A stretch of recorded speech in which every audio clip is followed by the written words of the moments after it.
So remember that Venn diagrams, right, are a visual analysis of our set notation that we've been talking about.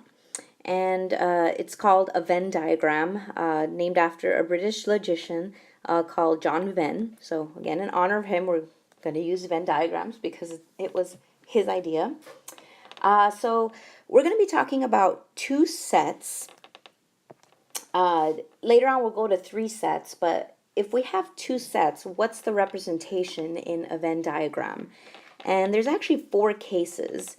So let's see, to abbreviate, representation or representations of Venn diagrams, right? And this is we're already implying that there's a universal set. It has to have a universal set with, right, 2 sets, right? Or in this case, I mean, they're really subsets, right? The smaller set within the big set U. So we have 4 cases, and let me go ahead and I'm going to write and draw each one out. And on your homework or your ICA, you'll have at least one of each. So the first case is you can have disjoint sets, right? In other words, circles, that circles don't overlap. So for example, here's your universal set U, and I can have a subset A, right? And I can have a subset B, right? And let me get my arrow here, right? So A is a subset of B, and A is a subset of U, and B is a subset of U. And they're disjoint, right? They have nothing in common. And again, well, we'll be doing a lot of word problems, so you'll see examples of what this means. But for now, let me just write this out generally. So let me move up.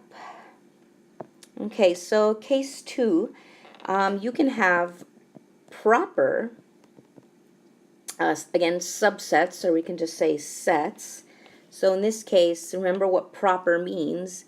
A is contained in B, right? This means, so let's just do, I guess, to point this out and be pink, right?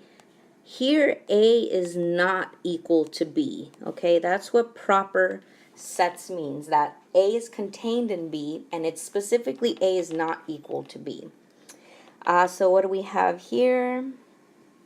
So we draw our universal set. So that's our universal set. And we have A, and we also have B. Okay, so B is the bigger set. I wonder if, I mean, we can use colors, but this is fine for now. So we say again, I mean, we have, obviously, A is a subset of B, right? It's not B is a subset of A, because B is definitely a lot bigger. You know, A can be the set of everyone, so B can be our class, everybody in this class, and A can be the set of all, you know, all males that have Nike tennis shoes. Well, that's a smaller set, right? It doesn't necessarily have to be everybody. It could be, but again, a set within a set. So you can have that case, or you can have the case where you have equal sets, right? Obviously, A is equal to B. And again, we have our universal set, and here is A, and obviously it's equal to B, so we don't have to, I mean, we're just, I guess, drawing the same circle because it's the same set. And one thing that's going to be helpful a little bit later on, so another way of describing A is equal to B mathematically is A is a subset, right, not proper, but A is a subset of B. Well, actually, well, it actually doesn't matter. I'll just go ahead and use the equal. A is a subset of B, and B is a subset of A, right? We can also say A is a subset, a proper subset, and B is a proper subset of A. If that happens, that means that, A is equal to B.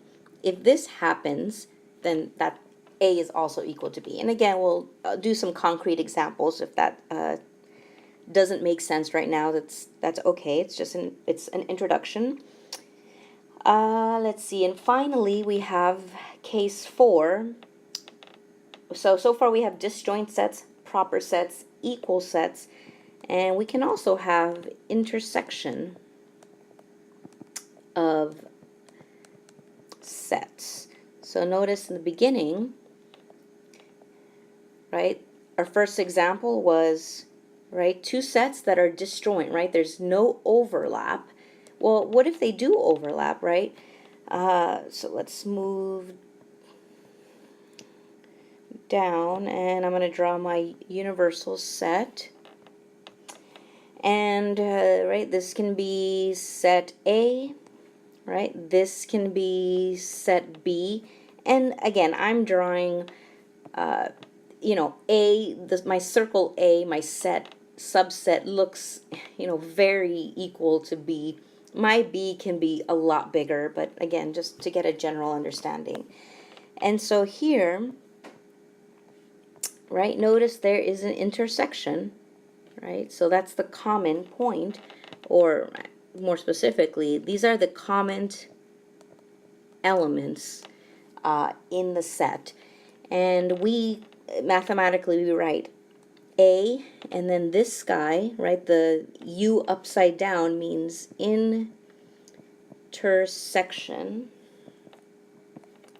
So A intersect B, or the intersection of set A and B is, in set builder notation, all the X, right, again, these are all the X's, right, and these are in common. Maybe let's write, I don't know, let's maybe make it green.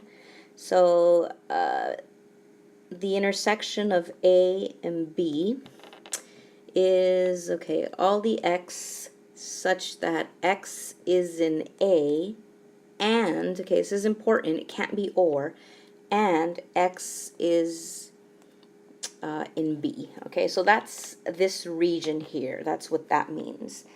So those are the 4 cases. So next examples will actually have concrete elements and sets.